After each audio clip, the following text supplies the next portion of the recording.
अपनी गन्स नीचे कर दो, खेल खत्म हो चुका है।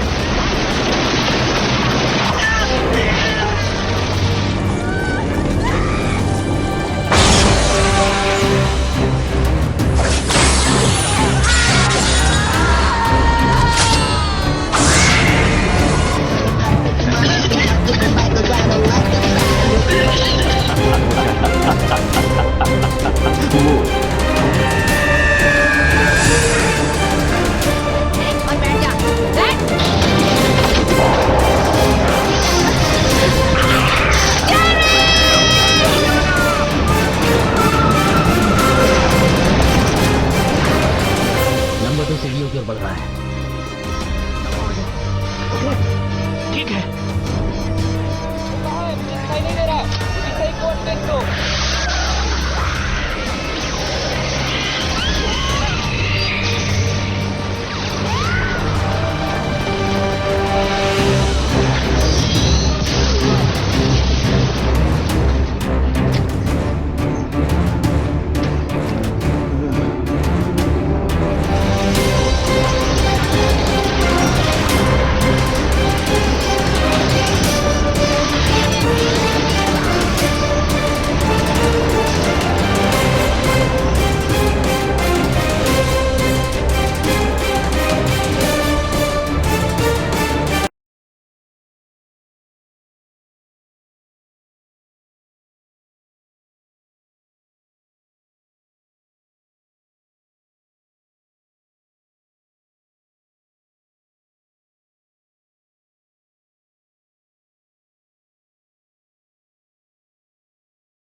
Los Angeles is no longer simply a city. It has become a battlefield, with rival gangs fighting for territory, police struggling to maintain control, and violence spreading through the streets like a disease that no one seems capable of stopping.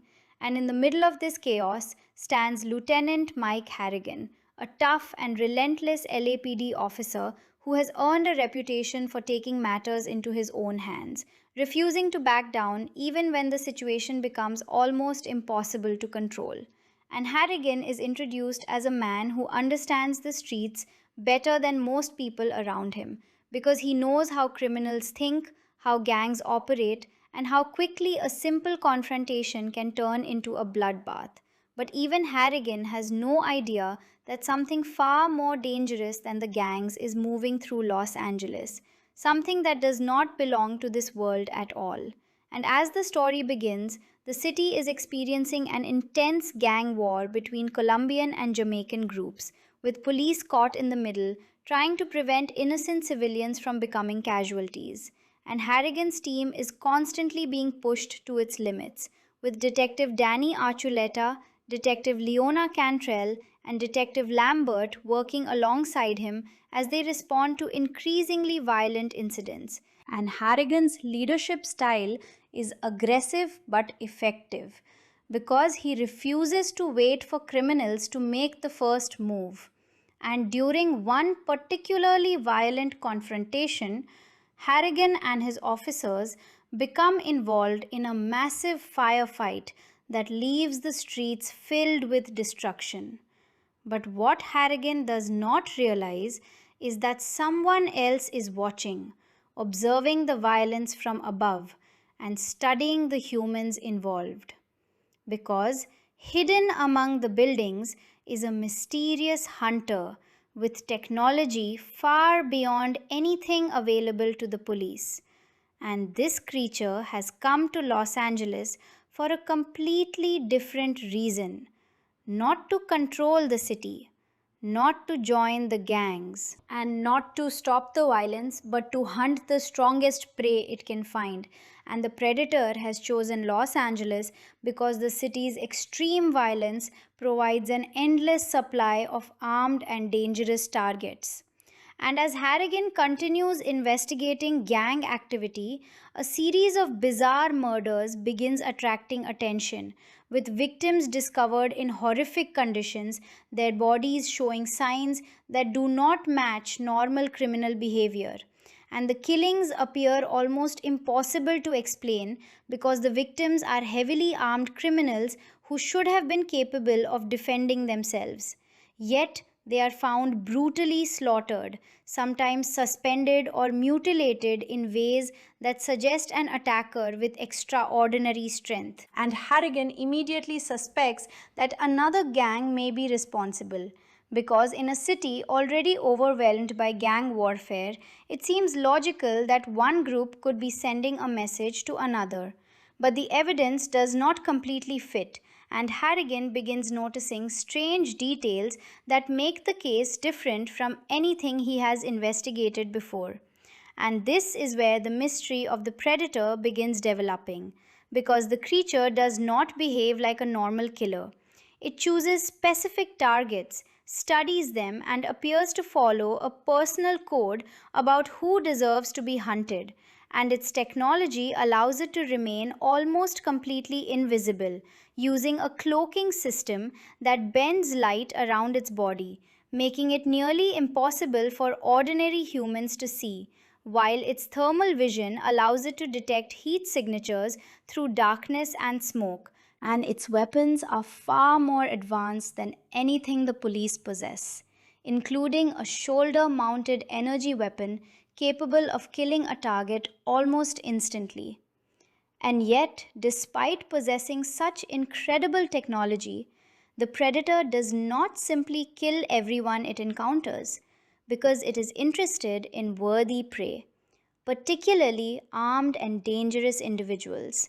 And this code becomes one of the most important aspects of the creature's character, because it is not simply a mindless monster, it is a hunter following its own rules. And Harrigan unknowingly begins moving closer to becoming the predator's ultimate target. Because unlike most police officers, he repeatedly puts himself directly into danger, confronting criminals face to face and refusing to retreat. And the predator notices this behavior, recognizing Harrigan as someone who may eventually provide a worthy challenge. But before that confrontation can happen, Harrigan must first deal with the human criminals tearing Los Angeles apart. And one of the most dangerous figures in the city is King Willie, the Jamaican gang leader who becomes increasingly suspicious that something unusual is happening to his people, because several members of his organization are being killed in ways that appear supernatural. And King Willie is not an ordinary gangster, because he has developed his own belief system around the violence surrounding him. And when he begins realizing that the killings may involve something beyond human understanding, he turns to his own spiritual beliefs for protection. But his beliefs cannot save him when the predator finally chooses him as prey. And this sequence demonstrates just how powerful and terrifying the creature is. Because King Willie is armed and dangerous, yet the predator approaches him almost like a ritual hunter, studying him before attacking. And the encounter ends with Willie being killed and partially skinned, leaving investigators with another horrifying crime scene and even more questions. And Harrigan becomes increasingly frustrated because he wants answers, but the evidence seems to point towards something impossible. And this frustration grows when federal officials begin interfering with the investigation, particularly a mysterious group led by Special Agent Peter Keyes, who appears to have information that Harrigan does not possess. And Keyes and his team begin investigating the murders independently, claiming that the situation is too dangerous and too sensitive to be handled by ordinary police. But Harrigan does not trust them because he believes they are hiding something, and his instincts prove correct. Because Keyes is not simply investigating the predator, he has been studying the creature and trying to understand its behavior. And unlike Harrigan, Keyes is fascinated by the possibility that the killer may not be human, and he begins assembling a special team designed to capture the predator rather than kill it, hoping that by studying its technology and behavior, the government can gain access to information that could have enormous military value. And this creates another layer of conflict because Harrigan is trying to stop a killer while Keyes is trying to capture one. And neither man fully understands how dangerous the predator actually is. And as the body count increases, Harrigan's team begins suffering emotionally and physically from the pressure, especially when Detective Danny Archuleta becomes one of the predator's targets. And Danny's investigation leads him toward evidence that suggests the murders are connected. But before he can fully understand what he has discovered, he becomes involved in a deadly confrontation, and his death becomes one of the most personal losses for Harrigan because Danny is not simply another officer. He is a close colleague and friend, and Harrigan feels responsible for protecting his team. So, losing Danny pushes him to become even more determined to find whoever is responsible. And this determination brings him closer to the truth but also closer to danger because the predator is watching him, and every aggressive move Harrigan makes gives the creature more information about his personality and abilities, and the predator begins recognizing that Harrigan may eventually be the strongest human opponent in the city. And this relationship between hunter and hunted develops slowly throughout the movie because Harrigan does not initially know he is being hunted while the predator is studying him from the shadows. And this creates dramatic irony because the audience can see the creature observing Harrigan even when Harrigan cannot see it, and the city itself becomes part of the predator's hunting ground with skyscrapers, alleyways, rooftops, warehouses, subway tunnels, and abandoned buildings, providing countless opportunities for ambushes. And the hot Los Angeles environment also gives the predator an enormous advantage because its thermal vision allows it to track targets through darkness and smoke, while its cloaking technology makes it nearly invisible against the urban landscape. And this is why the movie's setting is so important. Because instead of placing the predator in a jungle as the previous story did, the filmmakers moved the creature into a crowded modern city, creating a completely different type of hunting environment. And the city provides more noise, more people, more weapons, and more hiding places. But it also gives the predator more potential prey. And the result is a world where ordinary human violence becomes the perfect background for an extraterrestrial hunting expedition. And Harrigan slowly begins noticing that some of the murders do not fit the gang war pattern because the victims are sometimes from different criminal organizations, yet they are killed in similar ways, suggesting that a single unknown force is selecting them. And Harrigan begins connecting the evidence, but every answer creates another question. And when he discovers strange metallic materials and unusual traces at crime scenes, he realizes that the killer may have access to technology beyond anything he has ever seen. And this realization makes the investigation even more difficult because Harrigan is a police officer trained to deal with human criminals, not extraterrestrial hunters. But his personality does not allow him to back away simply because the enemy is unfamiliar. And this stubborn determination is exactly what makes him interesting to the predator, because the creature respects strength and courage, and Harrigan repeatedly demonstrates both. And as the gang violence continues escalating, Harrigan becomes increasingly isolated from the official investigation, particularly because Keyes and his federal team begin taking control of evidence and refusing to share information.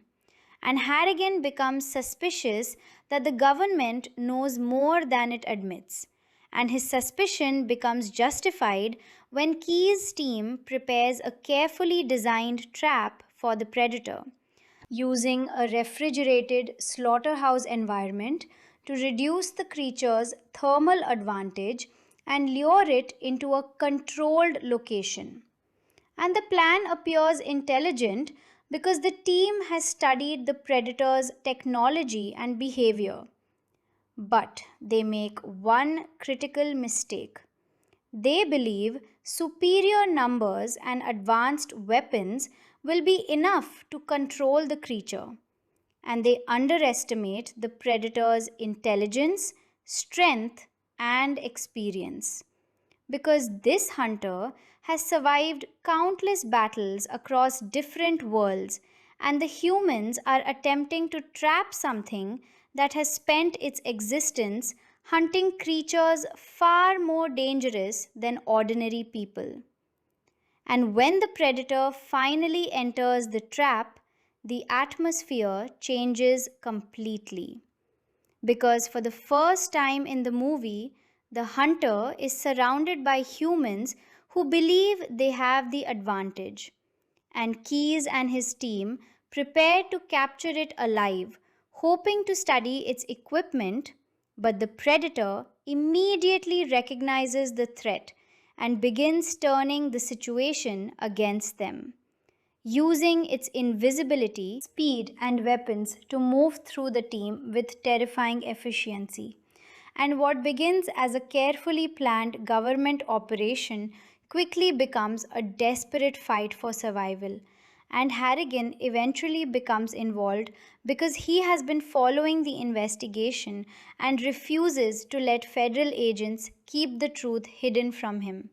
And when he arrives, he witnesses something that finally confirms his suspicions, because the killer he has been hunting is not human. And this revelation changes everything, because Harrigan must now accept that the strange murders throughout Los Angeles have been committed by an extraterrestrial warrior.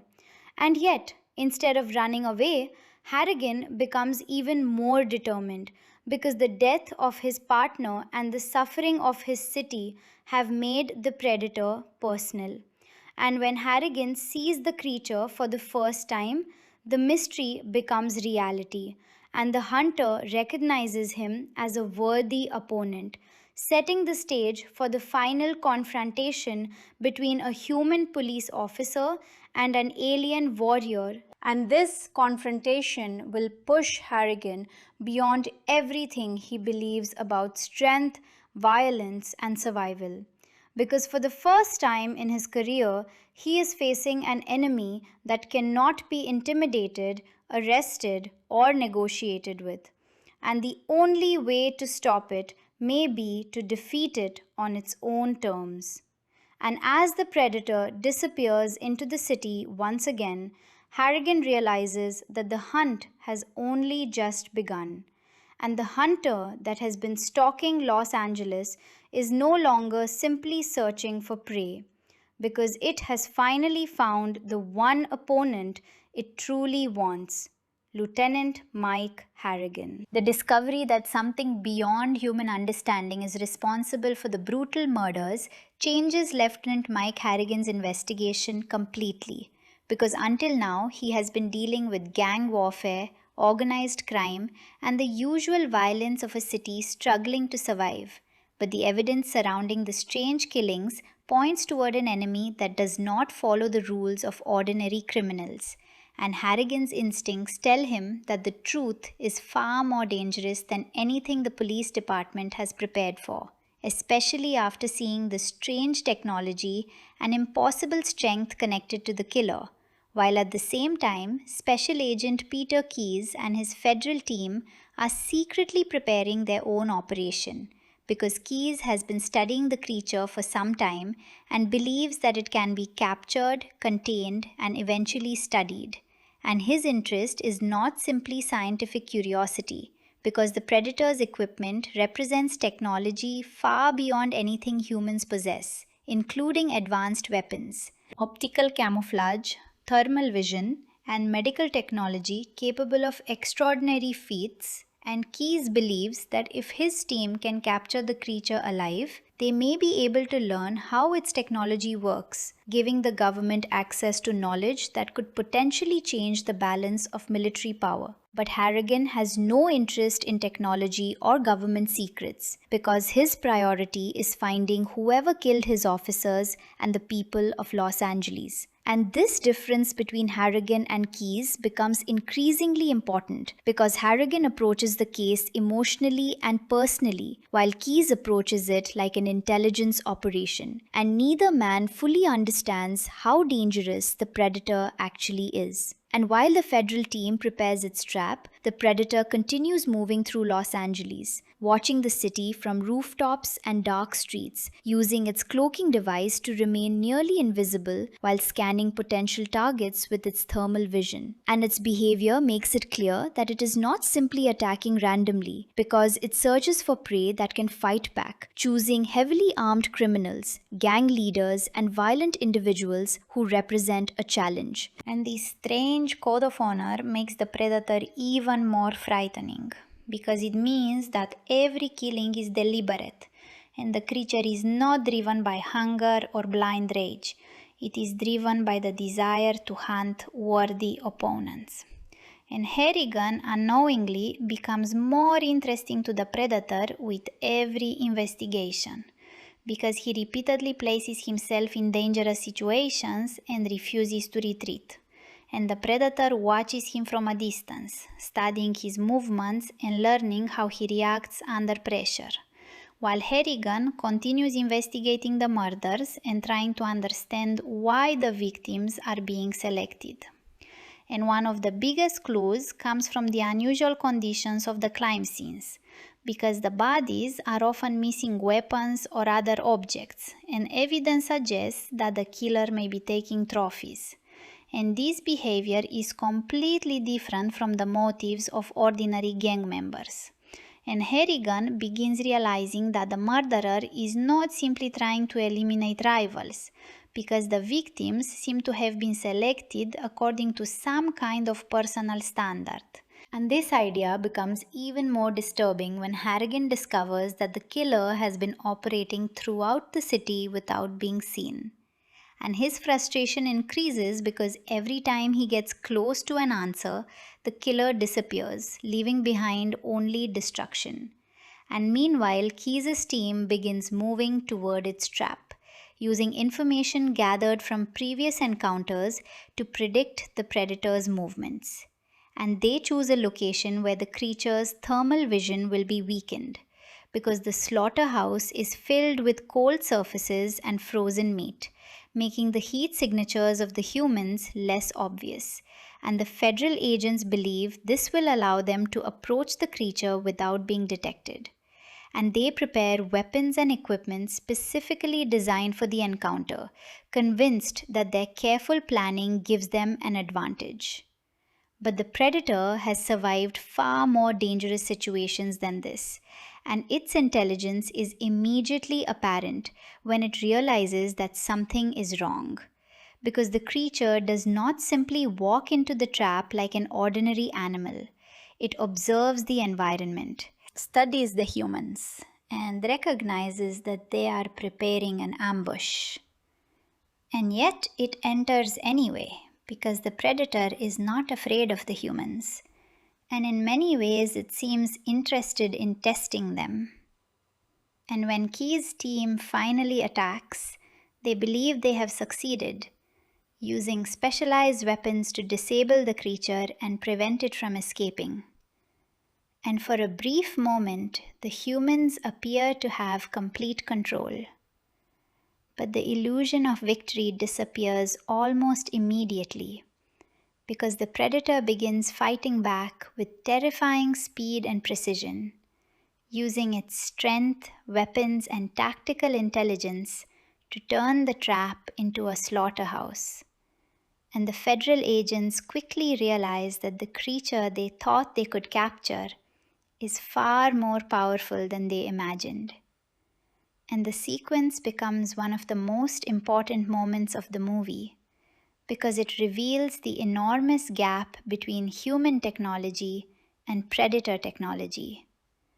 But it also shows that the creature is not invincible, because the humans manage to injure and temporarily weaken it, proving that the predator can be hurt. But the price is devastating, and one by one, Key's men are overwhelmed.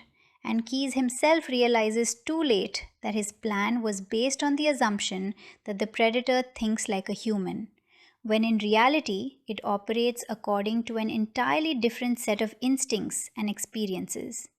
And during the confrontation, Harrigan arrives, following the trail that has been leading him toward the truth. And he sees the predator clearly enough to understand that the killer he has been chasing is something completely different from any criminal he has ever faced.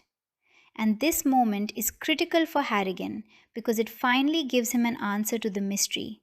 But it also introduces a terrifying new problem, because now he knows that the enemy is not only real, it is incredibly powerful, and the predator is capable of moving through darkness almost invisibly, detecting human bodies through heat, and killing armed men before they can react. And yet, Harrigan does not back down, because the deaths of his colleagues have made the conflict personal, and he refuses to let the creature continue hunting the people of Los Angeles. And the predator also recognizes Harrigan as something different from the other humans, because Harrigan has repeatedly shown courage and aggression. And unlike the gang members the predator has hunted, Harrigan is not motivated by greed or cruelty. He is motivated by duty and loyalty. But from the predator's perspective, the motivation may not matter as much as the strength of the opponent. And this is where their relationship as hunter and prey begins transforming into something closer to a duel, because the predator starts actively seeking Harrigan, and Harrigan starts actively searching for the predator, creating a dangerous cycle in which both are hunting each other, and Harrigan begins studying the creature just as the creature has been studying him, noticing patterns in its attacks and realizing that it prefers to operate from darkness and distance.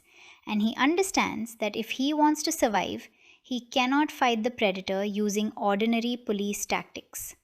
And this realization pushes Harrigan to become more creative, because he begins using his knowledge of the city as an advantage, knowing that while the predator may have advanced technology, Harrigan understands the streets, buildings, traffic patterns, and criminal networks of Los Angeles better than almost anyone. And this creates an interesting balance between the two characters, because the predator has superior physical ability and technology, while Harrigan has local knowledge, determination, and an understanding of human behavior. And the predator's hunting code also gives Harrigan an unexpected advantage, because the creature does not always attack immediately, preferring to observe and test its prey. And Harrigan begins recognizing that he is being watched, even when he cannot see the predator. And this creates a constant sense of tension, because any dark alley, rooftop, or empty building could become the location of another attack. And Harrigan begins carrying himself differently, knowing that he may be under observation at any moment, while his remaining team tries to understand what is happening. And Leona Cantrell becomes increasingly involved in the investigation, although she remains skeptical about the supernatural explanation, because from a police perspective, the entire situation seems impossible. And Harrigan himself struggles to explain what he has seen, But his determination is enough to keep him moving. And as the predator rushens hunting through Los Angeles, another important clue emerges through the creature's trophies, because it collects evidence of the opponents it defeats, preserving their weapons and other items as reminders of successful hunts. And these trophies reveal that the predator has traveled far beyond Los Angeles and has encountered many different types of warriors, suggesting that its hunting tradition is ancient and widespread. And this discovery becomes even more significant later when Harrigan realizes that the creature is part of a much larger species with its own culture, rules, and traditions. But at this stage, Harrigan is still focused on the immediate threat, and he follows the predator into increasingly dangerous locations, including rooftops and abandoned buildings, while the creature continues testing him, appearing briefly before disappearing again, almost as though it wants Harrigan to know that he is being hunted.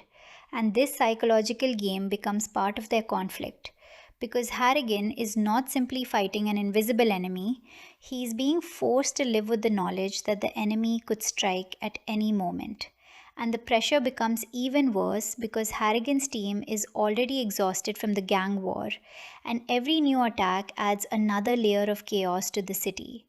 While the Colombian and Jamaican gangs continue fighting for territory, unaware that an extraterrestrial hunter is moving among them. And this contrast is one of the movie's most interesting ideas, because humans are already creating enormous violence without realizing that something far more advanced is observing them. And the predator's arrival almost becomes a reflection of the city's own brutality, because the creature sees Los Angeles as a perfect hunting ground precisely because humans have filled it with armed criminals, violence, and conflict. And in a strange way, the predator does not create the city's violence. It simply takes advantage of it. And Harrigan begins understanding that the city itself is part of the problem. Because as long as the gangs continue fighting, there will always be targets for the predator. And this makes the situation feel almost impossible to control. And when Harrigan tries to gather more information, he encounters resistance from the federal authorities, who continue hiding what they know. And this creates another source of frustration, because Harrigan believes that the government should be helping him, while Keyes' people seem more interested in controlling the information than protecting the city. And after the slaughterhouse disaster, the truth can no longer be hidden completely, because too many people have seen the evidence, and Harrigan begins realizing that Keyes' operation was not designed to protect the police, it was designed to capture the creature for study. And this discovery makes Harrigan furious, because his colleagues died while the federal team was trying to turn the predator into a scientific specimen. And Harrigan's anger gives him another reason to pursue the creature.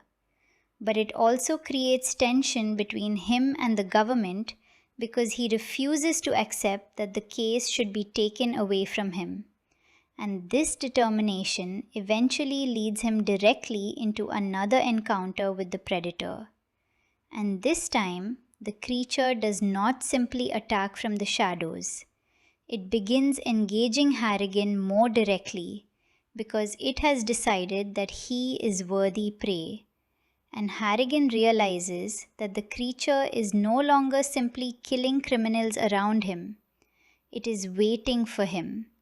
And this changes the entire nature of the conflict, because now Harrigan knows that eventually there will be a final confrontation and he must prepare himself, even though he has no idea what the predator is capable of. And one of the most important advantages Harrigan discovers is that the predator can bleed, and when it is wounded, its blood glows with an unusual greenish color, providing evidence that the creature is biological rather than purely mechanical. And this gives Harrigan a small but important piece of information, because it proves that the predator can be injured, and if it can bleed, it can potentially be killed. And Harrigan begins thinking about how to use that knowledge, while the predator becomes becomes even more aggressive because it has now been challenged by someone who refuses to fear it. And this mutual recognition creates a strange respect between them because the predator does not treat Harrigan like an ordinary victim, and Harrigan does not treat the predator like an ordinary criminal. Instead, both begin preparing for a confrontation that feels almost inevitable. And as the city becomes increasingly chaotic, Harrigan's pursuit takes him into places where ordinary police authority means very little, and he must rely on his instincts and courage. And the predator continues moving through the shadows,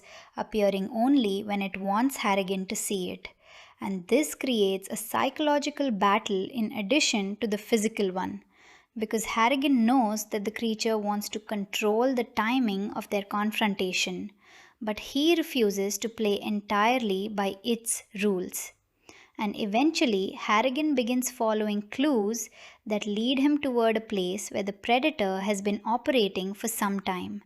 And he discovers evidence that suggests the creature has been collecting trophies from previous hunts, including weapons from different eras and different parts of the world. And this discovery hints at the larger truth that the predator is not simply a single alien creature that happened to arrive in Los Angeles, but part of a much larger hunting culture. And the trophies suggest that Earth has been visited before, with humans serving as prey for generations. And Harrigan realizes that the city may not be the beginning of the story. It may simply be the latest chapter in a much older tradition. And this revelation makes the predator even more mysterious. But Harrigan does not have time to investigate the larger implications because his immediate goal remains survival. And as the final confrontation approaches, he begins preparing himself for a fight unlike anything he has ever experienced, knowing that his weapons may be useless against the predator's armor and technology, and knowing that the creature is physically stronger and faster than he is. But Harrigan has one advantage that the predator may not fully understand, and that advantage is his refusal to surrender. Because throughout his career, Harrigan has survived gang wars, corruption, firefights, and personal losses. And every time the city has tried to break him, he has responded by becoming more determined. And now that determination is being tested by an enemy that cannot be intimidated, negotiated with, or arrested. And as Harrigan moves deeper into the predator's hunting ground, he realizes that the only way to stop the creature is to meet it face to face. And the predator seems to want exactly the same thing. Because after observing Harrigan for so long, it has finally decided that this human is worthy of the ultimate hunt. And with the city burning around them, the police struggling to regain control, and the truth about the alien hunter becoming impossible to deny, Harrigan and the predator move closer toward their inevitable final confrontation, where the hunter will discover that its most dangerous prey is not simply another armed human, but a determined police officer who refuses to die quietly. As Lieutenant Mike Harrigan gets closer to understanding the mysterious killer stalking Los Angeles, the situation becomes far more dangerous because the predator has now identified him as worthy prey. And what began as a police investigation into a series of bizarre gang murders has transformed into a personal hunt between two completely different warriors. One, a human police officer determined to protect his city, and the other, an extraterrestrial hunter searching for the strongest opponents it can find. And Harrigan knows that the creature has advantages he cannot match, including advanced weapons, incredible physical strength, thermal vision, and the ability to become almost completely invisible. But Harrigan also knows that the predator is not invincible, because Keyes and his team managed to injure it during their failed capture attempt. And the discovery that the creature can bleed gives Harrigan the confidence he needs to continue the fight, even though he understands that facing it directly could cost him his life. And while Harrigan studies the evidence left behind by the predator, the creature continues moving through the city, choosing its targets carefully and collecting trophies from those it defeats. And these trophies become one of the most disturbing clues in the entire investigation because they suggest that the predator has been hunting humans for a very long time, and the collection includes weapons and objects from different eras, indicating that the creature's hunting tradition is much older than Harrigan initially imagined. And this discovery changes his understanding of the enemy because he realizes that the predator is not simply a monster that arrived in Los Angeles by accident. It is a member of an organized species with a culture centered around hunting, competition, and collecting trophies from worthy opponents. And this means Harrigan is not dealing with one strange killer, he may be dealing with an entire civilization of hunters. And yet, there is no time for him to fully process that possibility because the predator is still active, and every minute Harrigan spends investigating gives the creature another opportunity to strike. And the city continues descending into chaos as gang warfare spreads, police resources become stretched, and ordinary people remain trapped between criminals and a threat they cannot even see. And Harrigan's team begins realizing that something impossible is happening, even if they cannot explain exactly what it is. And Detective Leona Cantrell becomes especially important because she provides a calmer perspective compared with Harrigan's aggressive determination, while Lambert continues trying to understand the evidence, but Harrigan's instincts remain focused on one goal: finding the predator before it kills anyone else. And this determination is partly fueled by guilt because Danny Archuleta's death still weighs heavily on him. And Harrigan believes that if he had understood the threat earlier, perhaps Danny could have survived. And that guilt pushes Harrigan into increasingly dangerous situations because he begins taking risks that other officers would consider reckless. And the predator notices this behavior because, from its perspective, Harrigan's willingness to enter dangerous situations makes him more interesting, and the creature begins treating him less like ordinary prey and more like a rival hunter.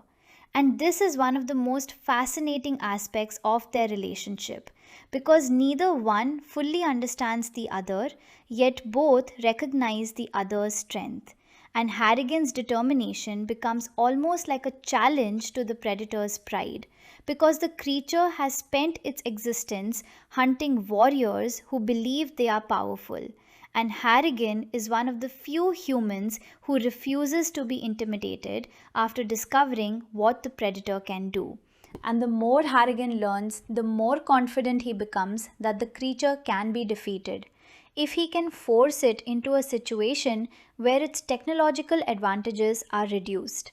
And this becomes especially important because Harrigan realizes that the predator relies heavily on its thermal vision and cloaking technology. And while these abilities make it extremely difficult to detect, they also reveal certain limitations. And Harrigan begins looking for environments where the creature's technology may be less effective, while the predator continues using the city as its hunting ground, moving through rooftops, alleyways, subway stations, and dark buildings.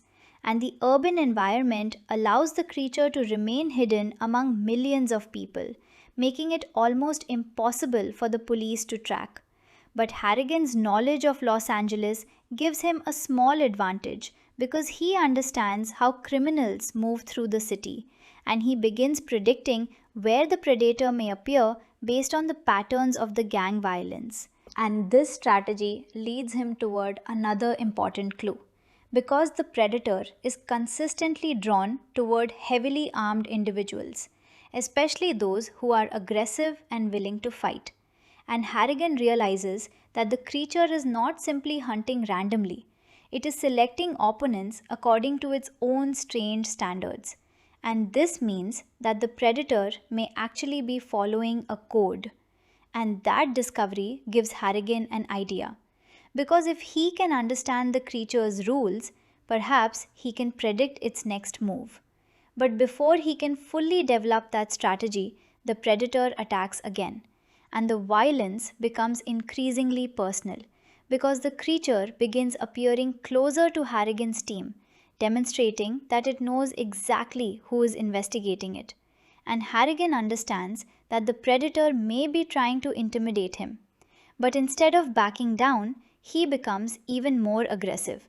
And this creates a dangerous cycle in which Harrigan's determination causes the predator to become more interested in him, while the predator's attacks cause Harrigan to become more determined to stop it. And the conflict becomes almost inevitable. And meanwhile, the federal government continues trying to contain the situation because Keyes' operation has failed, and the authorities now understand that the creature is far more dangerous than expected. But they are reluctant to admit the full truth publicly. And this secrecy frustrates Harrigan because he believes that ordinary officers are being sent into situations without knowing what they are facing. And after seeing his colleagues killed, Harrigan becomes convinced that the government is not protecting his people. So he decides to take matters into his own hands. And this decision pushes him deeper into the predator's territory. And eventually, Harrigan discovers more evidence of the creature's presence, including unusual weapons and biological traces. And one of the most important discoveries is the predator's strange blood, which glows brightly after being exposed to the air. And Harrigan realizes that this blood can be used as evidence that the creature is biological and therefore vulnerable. And this knowledge becomes crucial because the predator has been using its technological advantage to create the illusion of invincibility. But Harrigan now knows that underneath the armor is a living creature that can be wounded. And that realization changes the psychological balance between them because Harrigan no longer sees the predator as an unstoppable force. He sees it as an enemy that can be defeated. And the predator appears to recognize this change in Harrigan's attitude because when it encounters him again, it does not simply attack immediately. Instead, it observes him, almost as though testing whether Harrigan has become worthy of the final hunt.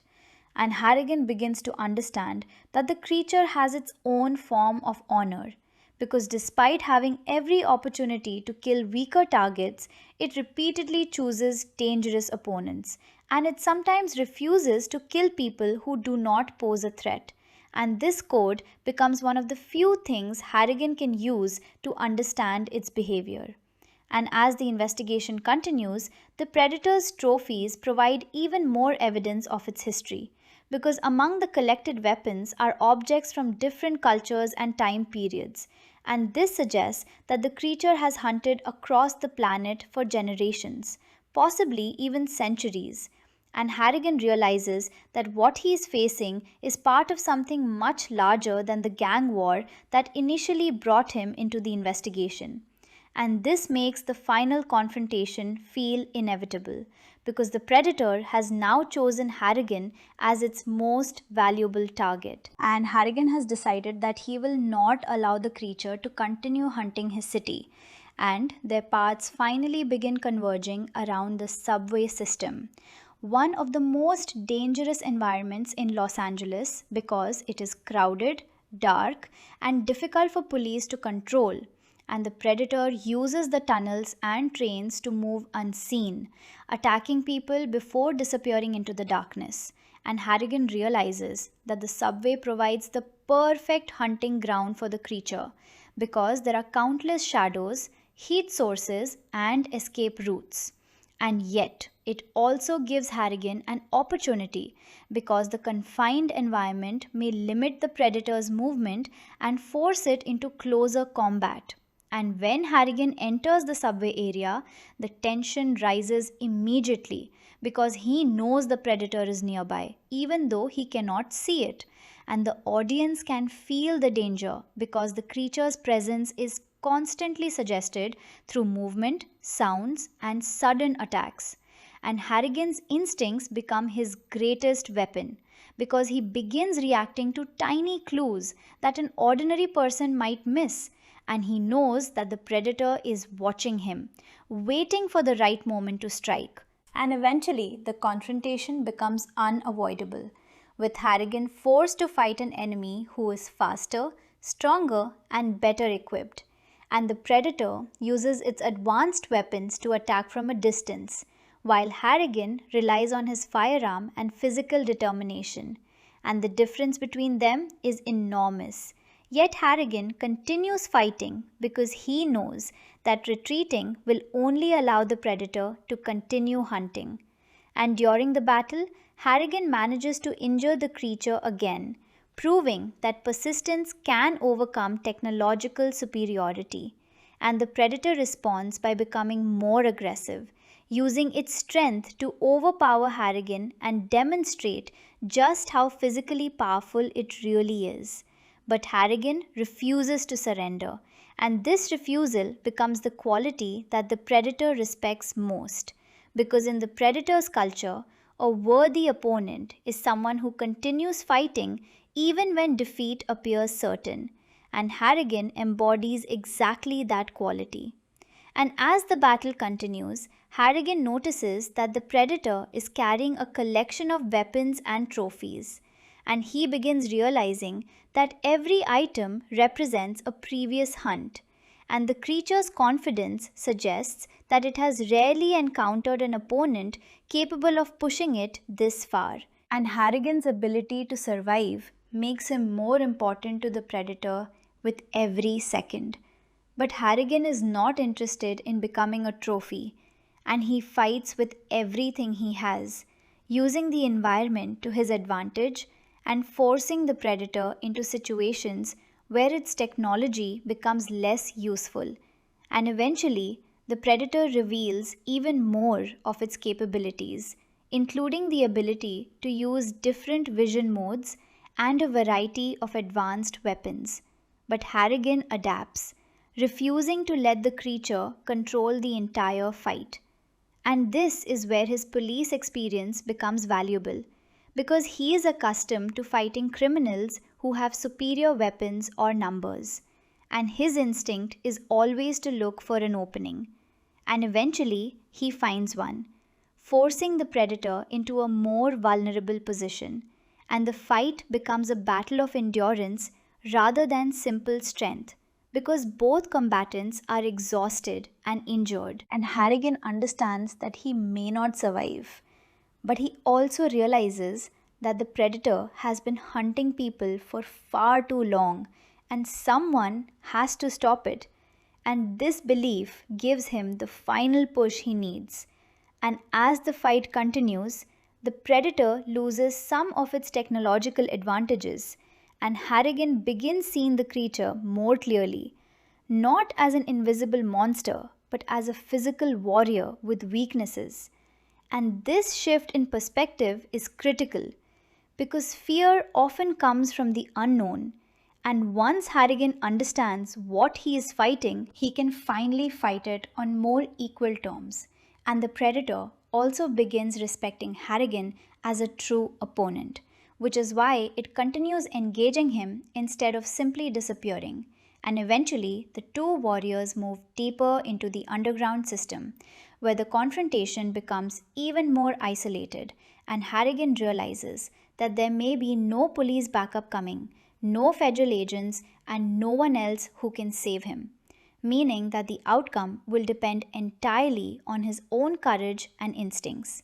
And this is the moment where Harrigan's journey as a police officer reaches its ultimate test. Because throughout his career, he has relied on his team, his badge, his weapon, and the authority of the law. But now, all of those things mean almost nothing, and he must rely on himself. And the predator is facing a similar test, because it has encountered a human who refuses to behave like ordinary prey. And this creates a final duel between two warriors who, despite coming from completely different worlds, share one important quality. They refuse to surrender, and the battle becomes increasingly brutal as both are pushed to their limits. And Harrigan begins using every advantage available to him, including the environment, the predator's own weapons, and his understanding of human psychology, while the predator uses its physical strength, advanced technology, and combat experience. And for a moment, it seems impossible to know who will win because both have proven capable of surviving attacks that would kill an ordinary person, and the predator's confidence begins turning into arrogance because it believes that its superior abilities will eventually overwhelm Harrigan. But Harrigan's determination becomes stronger precisely because he is outmatched, and this is what allows him to keep fighting. And when the opportunity finally appears, Harrigan takes it without hesitation, turning the predator's own hunting equipment against it and forcing the creature into a desperate struggle. And the battle reaches its most intense point as Harrigan realizes that he may finally have a chance to defeat the hunter that has terrorized his city. But even then, the predator refuses to surrender because surrender is not part of its nature. And the final moments of their battle reveal something unexpected. Because when Harrigan finally gains the upper hand, the predator does not simply die alone. Instead, the encounter reveals that it is part of a larger group, and the appearance of additional predators transforms Harrigan's understanding of the entire situation. Because suddenly he realizes that the creature he has been fighting is not an isolated monster, and that there are others watching, and this moment could have turned into another battle. But instead, something surprising happens because the other predators do not attack Harrigan. And this suggests that they respect the rules of their own hunting culture, recognizing Harrigan's victory over their fellow hunter. And this creates one of the most memorable endings in the movie. Because after everything Harrigan has been through, he is not simply left with the satisfaction of defeating an enemy. He is given a glimpse into a much larger world. And among the trophies carried by the predators is evidence that they have been visiting Earth for a very long time, including an ancient weapon that proves their encounters with humanity go back much further than anyone could have imagined. And this revelation changes the meaning of everything Harrigan has experienced, because the predator is not a new phenomenon. It is part of an ancient tradition that has been quietly operating beyond human understanding. And Harrigan walks away with knowledge that almost no other human possesses, while the surviving predators disappear into the night, leaving behind the city and its mysteries. And Harrigan is left to face the consequences of what happened, knowing that he has defeated one hunter but cannot be certain that others will never return. And this final realization gives the story an unsettling sense of possibility, because Los Angeles may have survived this particular hunt, but the universe is far larger than the city.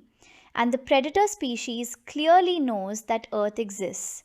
And as Harrigan looks back at everything that has happened, he understands that the greatest victory was not simply killing the predator, it was proving that humanity can stand against something far more powerful and still refuse to surrender. And that is what makes Harrigan such a compelling hero. Because he never wins because he is stronger, faster, or better equipped. He wins because he refuses to stop fighting. And the predator respects that quality, even in an enemy. And as the story moves toward its final conclusion, Harrigan's battle with the predator becomes more than a police investigation.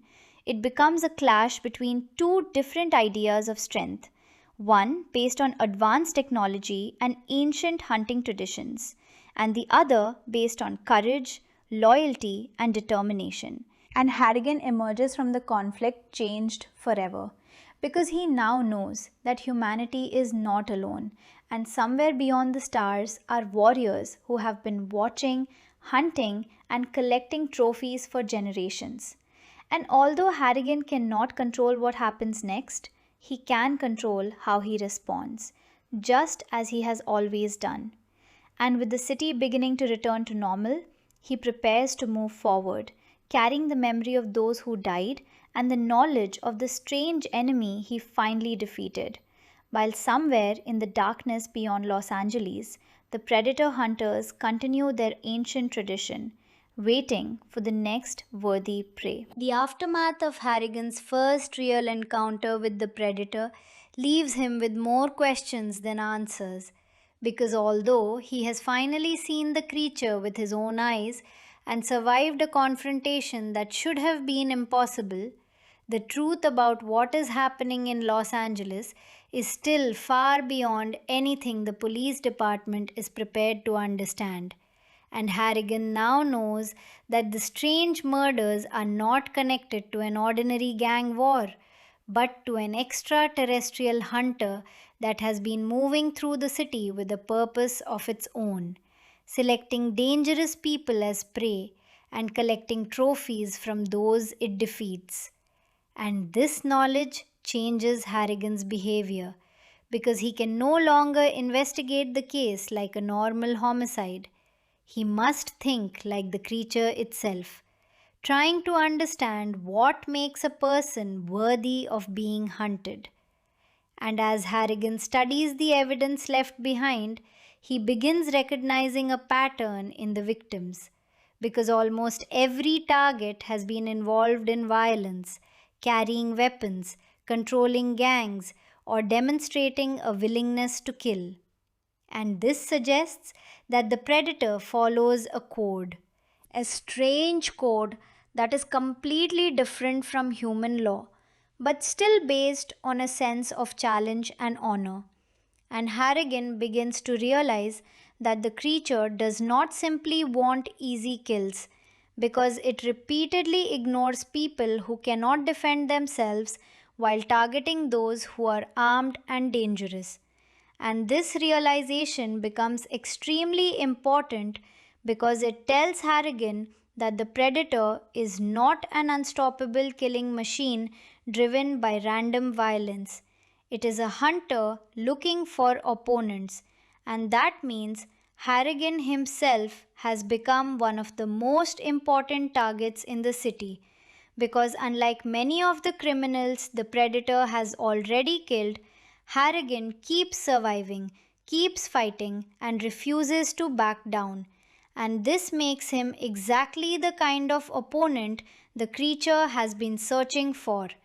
And Harrigan knows that this is dangerous, but it also gives him a strange advantage, because if he understands what the predator wants, he may be able to predict where it will go next.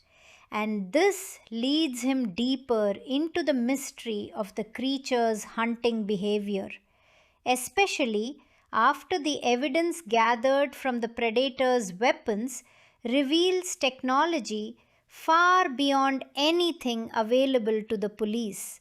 And Harrigan becomes increasingly frustrated with the federal authorities because they clearly know more than they are admitting. And the more he investigates their activities, the more obvious it becomes that Special Agent Peter Keyes was not simply trying to stop the killings.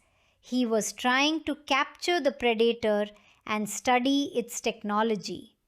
And Harrigan sees this as a betrayal, because his own officers were risking their lives while the federal team was treating the alien hunter as a scientific opportunity. And this anger pushes Harrigan into another confrontation with the authorities.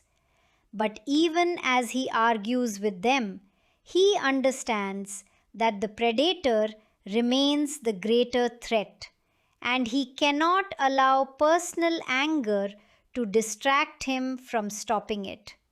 And meanwhile, the predator continues moving through Los Angeles, using the city's chaos as cover, because the ongoing gang war provides an endless supply of armed targets. And the creature moves through the streets almost like a ghost, appearing in one location and disappearing before anyone can react. And its cloaking technology makes it almost impossible to track, while its thermal vision allows it to identify targets even through darkness and smoke. And the predator's ability to control the environment gives it an enormous advantage because it chooses when and where the fight begins. And most of its victims never even realize they are being watched until it is too late.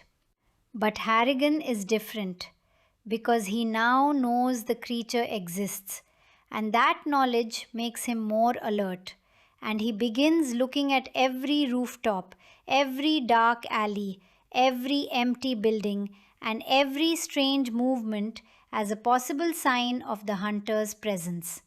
And this constant awareness creates enormous psychological pressure because Harrigan can never relax, knowing that the predator may be somewhere nearby watching him. And the tension becomes even stronger when members of Harrigan's team begin noticing that he is behaving differently because he is more aggressive, more focused, and less willing to follow normal procedures. But Harrigan cannot explain everything he has seen without sounding insane. And even if he tried, there are very few people who would believe that an invisible alien warrior is responsible for the murders. And this isolation makes his mission more difficult because he has to operate almost alone, relying on his instincts and the limited evidence he has gathered, while Leona Cantrell and the other officers continue dealing with the city's gang violence, and Harrigan begins to understand that the predator is taking advantage of the very chaos that the police are struggling to control. Because every gunfight, every explosion, and every gang confrontation creates more opportunities for the creature to hunt. And in a strange way, the predator becomes almost like a dark reflection of the city itself, because Los Angeles is already filled with people fighting over territory, power, money, and revenge, while the predator enters this violent environment and turns the violence into a game of its own. And Harrigan's role becomes more complicated because he is trying to restore order in a city that seems determined to destroy itself, while also fighting an enemy that does not care about human rules at all. And this is where the movie's atmosphere becomes especially intense because the streets are filled with sirens, gunfire, smoke, helicopters, police vehicles, and gang members. Yet, somewhere inside all that noise, there is a silent hunter moving from rooftop to rooftop, observing everything. And Harrigan knows that eventually the predator will return for him. And when that moment comes, he wants to be ready. But the creature does not give him the opportunity to choose the location because it continues appearing unexpectedly, attacking targets and disappearing before the police can respond. And one of the most disturbing aspects of these attacks is the way the predator treats its victims after killing them, because it often removes their skin or takes parts of their bodies as trophies. And this behavior is horrifying to the human investigators. But to the predator, it appears to be part of an ancient ritual, a way of recording victories and proving the strength of the hunter. And Harrigan begins wondering how many worlds this species has visited and how many creatures it has hunted. And this question becomes more important when evidence suggests that some of the trophies are not human at all, meaning the predator has encountered other species and warriors across the universe. And Harrigan realizes that the creature's presence on Earth may be only one small part of a much larger tradition. And this makes his situation even more frightening because if one predator has come to Los Angeles, there may be others capable of coming after it. And Harrigan begins thinking about whether humanity has unknowingly been part of these hunts for generations. And although he has no way to answer that question, the discovery of the predator's collection makes it clear that humans are not the first intelligent species to become prey. And as Harrigan follows the trail, he discovers more evidence pointing toward the predator's preferred hunting grounds, including locations where armed criminals are likely to gather. And this helps him understand the creature's strategy, because it does not simply roam randomly. It appears to track the strongest targets and wait until the right moment to attack. And Harrigan realizes that this means the predator may eventually target the people closest to him if they prove themselves dangerous enough. And that possibility makes Harrigan even more protective of his remaining team, because he knows that anyone carrying a weapon could potentially attract the creature's attention. And this becomes especially concerning when the gang war reaches another violent stage, because the streets are once again filled with heavily armed criminals, and Harrigan knows that the predator sees these conflicts very differently from the police. Because while Harrigan sees a dangerous situation that needs to be stopped, the predator sees an arena filled with potential prey. And this difference in perspective makes it almost impossible for Harrigan to predict exactly what the creature will do. And as the violence increases, the predator becomes more active, appearing around gang territories and targeting individuals who demonstrate the greatest aggression. And Harrigan begins following the trail, eventually discovering that the creature has been using the city's transportation system to move between hunting grounds. And the subway becomes particularly important because it provides darkness, confined spaces, and countless routes for the predator to disappear. And Harrigan realizes that the underground tunnels may be one of the few places where the creature can operate without being easily detected. But they are also dangerous for the same reason, because Harrigan could walk directly into an ambush without realizing it. And despite this danger, he decides to enter the tunnels because he believes that waiting for the predator to come to him will only allow more people to die. And once he moves underground, the atmosphere changes completely, because the noise of the city fades and is replaced by the sound of trains, machinery, footsteps, and distant echoes, creating an environment where every shadow feels threatening. And Harrigan moves carefully, knowing that his enemy could be watching through its thermal vision. And he begins noticing signs that the predator has recently been there, including unusual damage and traces of its presence. And this confirms that he is getting closer, but it also means the creature may already know exactly where Harrigan is. And suddenly, the hunter appears, attacking from the darkness, and Harrigan reacts quickly, firing at the creature and forcing it to retreat. And for a brief moment, he sees the predator clearly enough to understand that it is wounded. And the glowing blood left behind gives Harrigan confirmation that the creature can be hurt.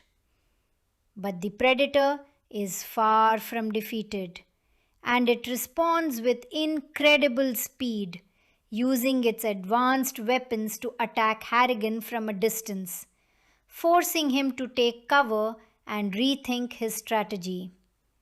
And the battle becomes a dangerous game of movement and patience, because Harrigan knows that rushing toward the creature would be suicide, while the predator knows that staying in one place would allow Harrigan to track it, and both sides begin adapting to each other.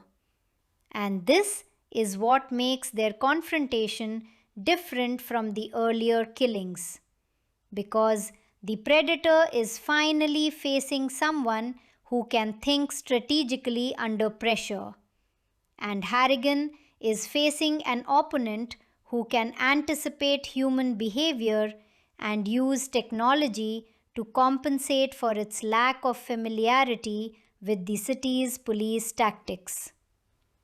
And the fight eventually moves onto a train, where Harrigan finds himself trapped with the predator in a confined space, and the creature's physical strength becomes obvious as it tears through the environment with almost effortless power.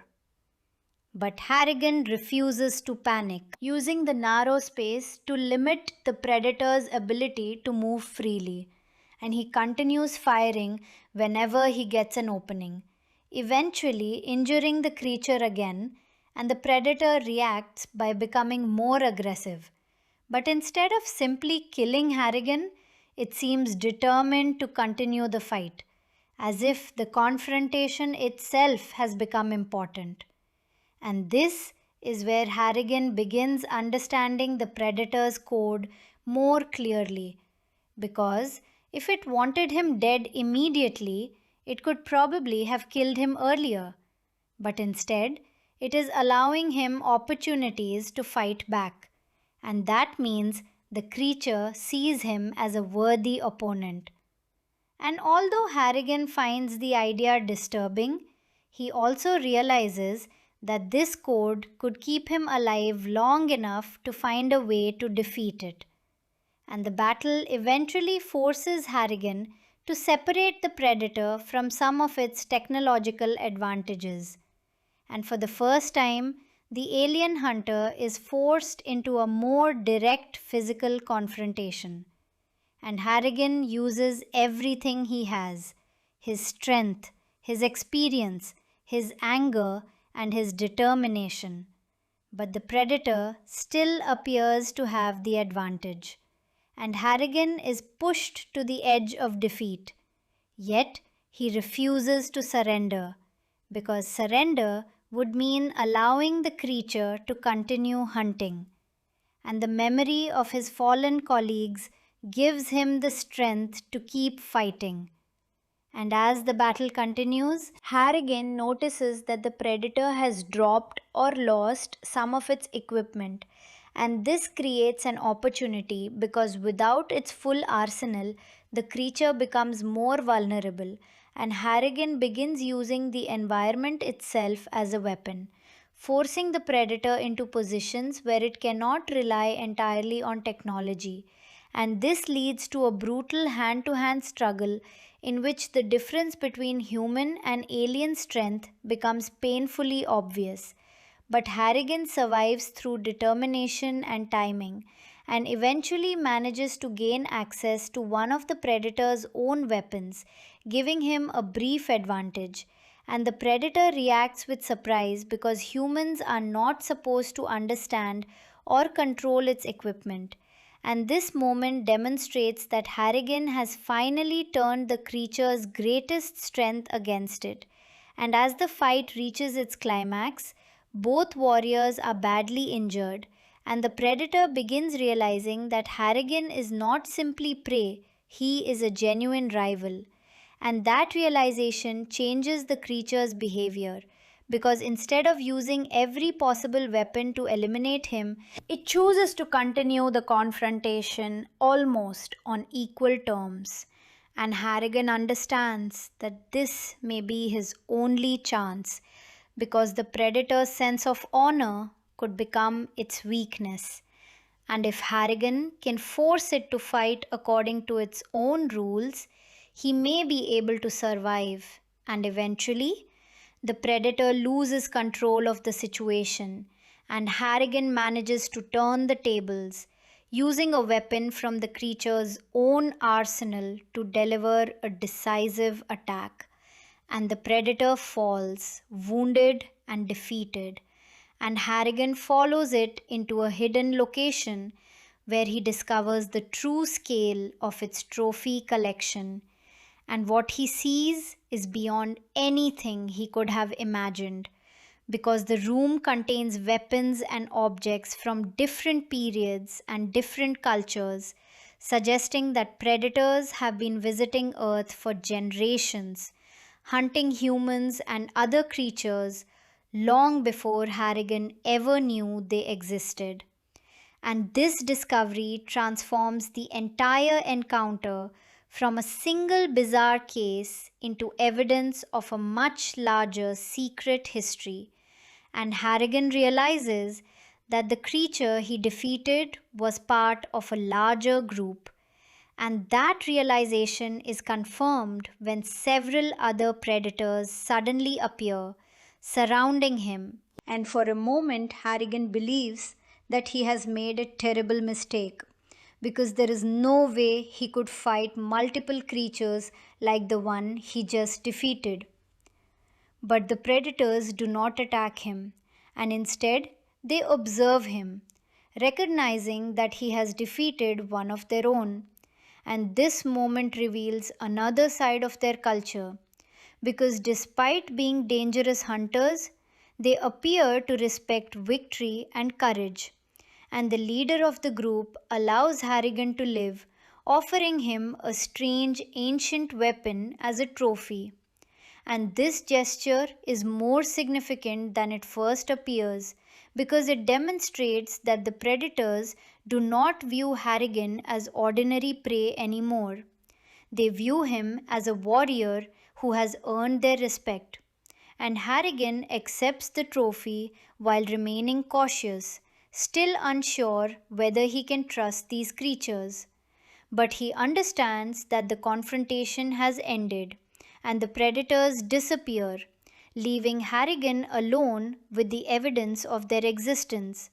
And the scene becomes one of the most memorable moments of the film, because Harrigan is confronted with a truth that completely changes his understanding of the world.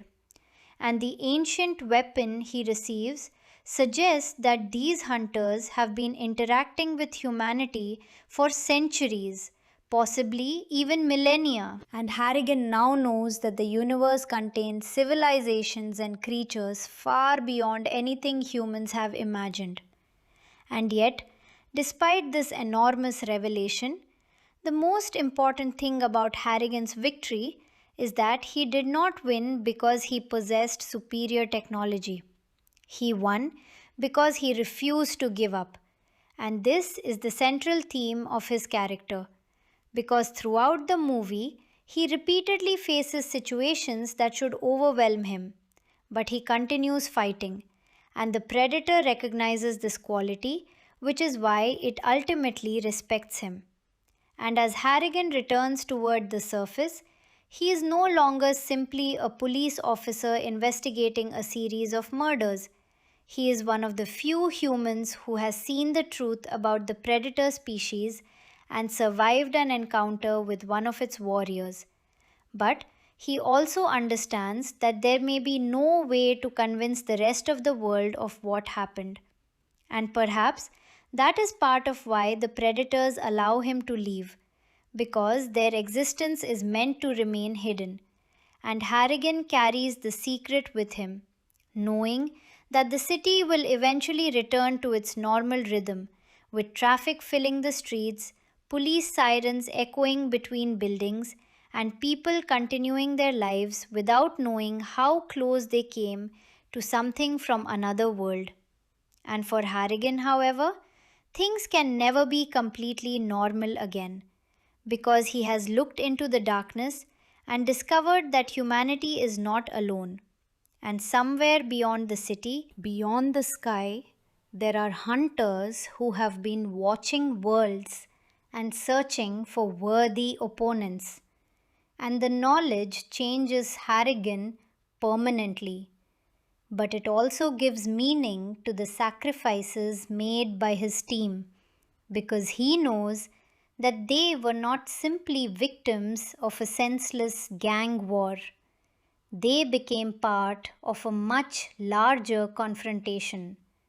And although Harrigan cannot bring them back, he can carry their memory forward. And as the final moments approach, the predator's ancient trophy and the image of the hunters disappearing into the night leave the audience with a powerful sense that the story is larger than what we have seen. Because Los Angeles was only one hunting ground, Harrigan was only one human warrior, and the predator was only one member of an ancient species. And this makes the conclusion feel less like a final ending and more like a glimpse into a universe where humanity may continue encountering these hunters.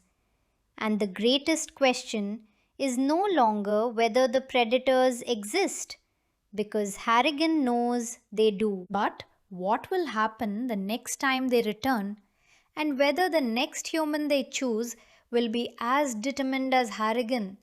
And as the city begins to calm down, Harrigan stands among the ruins of everything he has experienced, carrying the knowledge of an enemy that no police department could have prepared him for. And yet, he remains the same man who entered the story. A man who refuses to surrender, a man who protects his people, and a man who will continue fighting even when the odds seem impossible. Because that is what makes Mike Harrigan different from the criminals and hunters around him.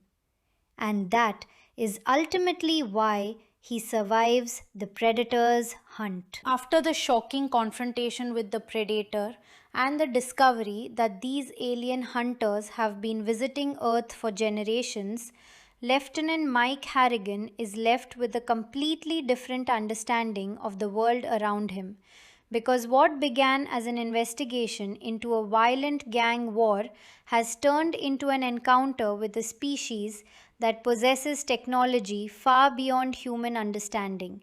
And yet, the most remarkable part of Harrigan's journey is not simply that he survives, but that he manages to defeat a creature that appears physically stronger, technologically superior, and vastly more experienced than any human opponent he has ever faced.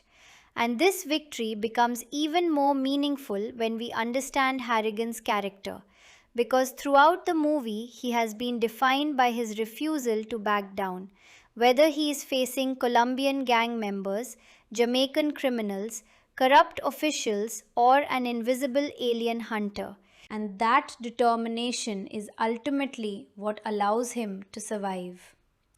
But the ending also leaves Harrigan with a burden that no one else can truly understand, because he now knows that humanity has been observed and hunted by beings from another world, and the ancient weapons in the Predator's collection prove that this relationship between humans and the hunters goes back much further than anyone could have imagined.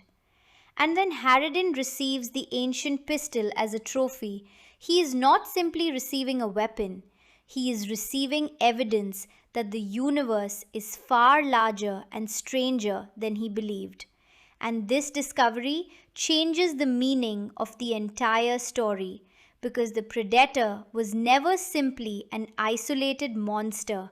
It was part of an organized culture with traditions, rules, technology, and a concept of honor. And the fact that the other predators allow Harrigan to leave after he defeats their fellow hunter suggests that they recognize courage and victory even among their enemies. And this creates one of the most fascinating contrasts in the movie, because the human criminals Harrigan has been fighting throughout the story often kill for money, territory, revenge, or power, while the predator kills because it follows an ancient hunting tradition. And although that tradition is brutal and terrifying, it has rules. And those rules are what ultimately separate the predator from a completely mindless creature. And this becomes important when we compare the predator to the gang members of Los Angeles, because both groups are violent, but their motivations are completely different. And the movie deliberately places the alien hunter inside a city already drowning in violence, almost as if Los Angeles itself has become a giant hunting ground, with criminals providing the predator with exactly the kind of prey it wants. And Harrigan is caught between these two forms of violence, trying to enforce human law while simultaneously discovering that there is another form of justice operating according to rules that humanity does not understand. And this makes Harrigan's role much more complicated because he is not simply fighting an alien monster, he is also trying to protect the city from the consequences of its own violence. And throughout the movie, we see how the gang war creates an environment where people become desensitized to death because shootings, explosions, murders,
because Los Angeles is filled with modern weapons, police helicopters, surveillance systems, communication devices, and advanced vehicles.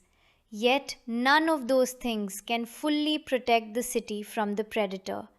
And in fact, the creature's technology is so advanced that human equipment seems almost primitive by comparison. And this technological difference creates a sense of vulnerability that follows Harrigan throughout the story. Because he is accustomed to being the person with authority and weapons. But against the predator, his badge means almost nothing, and he has to rely on instinct and courage instead. And this is why his final victory is so satisfying, because he defeats the creature not by becoming technologically superior, but by refusing to let the technology intimidate him. And this idea also connects to the movie's broader message about human resilience, because Harrigan represents a very ordinary kind of strength, the strength that comes from experience, determination, loyalty, and the refusal to abandon people when they are in danger. And unlike the predator, Harrigan does not have centuries of hunting experience or futuristic weapons, but he has something the creature cannot completely understand, an emotional connection to the people he is trying to protect. And this emotional connection gives his actions meaning because Harrigan is not fighting simply to prove himself. He is fighting because people around him are dying, and he believes someone has to stand up against the threat. And this is why the deaths of his colleagues affect him so deeply, because they are not just casualties in a battle, they are people he knew and cared about, and their deaths turn the investigation into something personal. And throughout the story, Harrigan repeatedly struggles with the responsibility of leadership because he knows that every decision he makes can affect the lives of his officers. And when those officers die, he feels the weight of that responsibility. But instead of allowing guilt to destroy him, he turns it into motivation. And that is another reason why the predator finds him worthy. Because the creature seems to recognize strength not only in physical ability but also in courage. And Harrigan demonstrates both. And the relationship between Harrigan and the predator can therefore be understood almost like a twisted form of mutual respect, because each recognizes qualities in the other even though they remain enemies. And this respect is especially visible in the final confrontation when Harrigan defeats the predator and the other hunters decide not to kill him, because according to their code, he has earned the right to survive. And this moment gives the movie an unexpected layer of honor, because the most terrifying creatures in the story ultimately demonstrate a kind of discipline that some of the human criminals lack. And this does not make the predators good, because they still kill living beings for sport and collect trophies, but it makes them more complex. And that complexity is one reason the Predator character has remained so memorable for decades, because the creature is simultaneously terrifying, intelligent, disciplined, and strangely honorable. And this combination makes it more than a simple monster. And Predator 2 expands that mythology by showing that the hunters have been operating across different cultures and time periods, and the ancient weapon Harrigan receives is a major clue to that history, suggesting that a predator encounter with humans occurred centuries earlier. And the implication is enormous because it means humanity may have been part of the predator's hunting tradition long before modern technology existed, and perhaps the creatures have watched human civilization develop from primitive weapons to modern firearms. And this idea adds a mysterious historical dimension to the story.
And his failure serves as a warning about human arrogance, because humans often assume that advanced weapons and careful planning can overcome anything. But the predator has its own experience and intelligence, and it is capable of adapting to human strategies. And this is why Keyes's trap becomes such a disastrous mistake, because the federal team treats the predator like a laboratory specimen rather than a living warrior, and that misunderstanding cost them their lives, while Harrigan approaches the creature differently because he recognizes that it is an opponent rather than an object, and this allows him to understand its behavior more effectively. And the contrast between Keyes and Harrigan is therefore extremely important because both men are trying to deal with the same threat, but they represent two different approaches. Keyes wants control through technology and planning, while Harrigan relies on experience, instinct, and direct confrontation. And ultimately, Harrigan succeeds where Keyes fails, suggesting that understanding an enemy may sometimes be more valuable than simply trying to overpower it. And this idea is reinforced by the predator's own behavior because the creature studies its prey before attacking, observing their weapons, movements, and